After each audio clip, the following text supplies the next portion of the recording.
தமிழ்நாடு அரசோட நெடுஞ்சாலைத்துறையில இருந்து சில வேலை வாய்ப்புகளை அறிவிச்சிருக்காங்க. இதுக்கு யாரெல்லாம் விண்ணப்பிக்கலாம், எப்படி விண்ணப்பிக்கலாம், இதனுடைய கல்வி தகுதி என்ன அப்படிங்கறத விரிவா பார்க்கலாம்.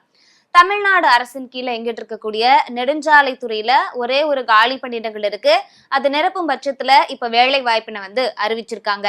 என்ன வேலைக்கான அறிவிப்பை இப்ப இவங்க விட்டுருக்காங்க அப்படின்னா, ஆபீஸ் அசிஸ்டன்ட் அப்படின்னு சொல்லப்படக்கூடிய இந்த வேலைக்கான அறிவிப்பை தான் இவங்க விட்டுருக்காங்க.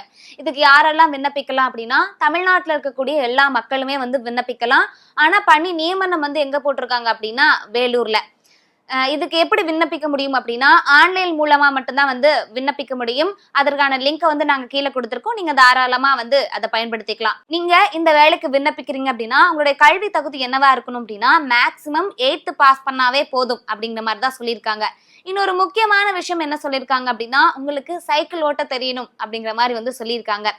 இப்போ இந்த வேலைக்கு நீங்க விண்ணப்பிக்கிறீங்கன்னா, உங்களுடைய வயது என்னவா இருக்கணும் அப்படின்னா, கண்டிப்பா 18 வயசு பூர்த்தியா இருக்கணும், 35 வயதுக்கு உட்பட்ட நபரா இருக்கணும் அப்படிங்கிற மாதிரி சொல்லியிருக்காங்க. இந்த வேலைக்கு மாத வருமானமா எவ்வளவு கொடுக்குறாங்க அப்படின்னா, 15,700 ரூபாயிலிருந்து 58,100 ரூபாய் வரைக்கும் இதனுடைய மாத வருமானமா கொடுக்குறாங்க. சரி, இதுக்கு எப்படி ஆட்கள் எடுத்துக்கிறாங்க அப்படின்னா, எழுத்துப்பூர்வமான தேர்வுகள் இருக்கா அப்படின்னு கேட்டா கிடையாது. நீங்க ஜஸ்ட் நேர்காணல் மட்டும் அட்டன் பண்ணா போதும். அந்த நேர்காணலுக்கான அழைப்புகளுமே எப்படி கொடுக்குவாங்க அப்படின்னா, நீங்க கொடுத்திருக்கக்கூடிய விண்ணப்பங்கள், பிற ஆதாரங்கள்லாம் சரிபார்க்கப்பட்டு, இப்போ உதாரணத்துக்கு இருப்பிட சான்றிதழ், கல்வி சான்றிதழ் அப்படின்லாம் சரிபார்க்கப்பட்டு அதற்கு அப்புறமா நேர்காணலுக்கான அழைப்புகள் விடுக்கப்படும் அப்படிங்கிற மாதிரி சொல்லியிருக்காங்க. இல்லப்பா, எனக்கு ஆன்லைன்ல விண்ணப்பம் பண்ண தெரியல, அதனால எனக்கு நேரடியா அனுப்பிச்சா ஓகே அப்படிங்கிற மாதிரி நினைச்சிட்டு இருக்கவங்களுக்கும் தபால் அட்ரஸ் கொடுத்துருக்காங்க.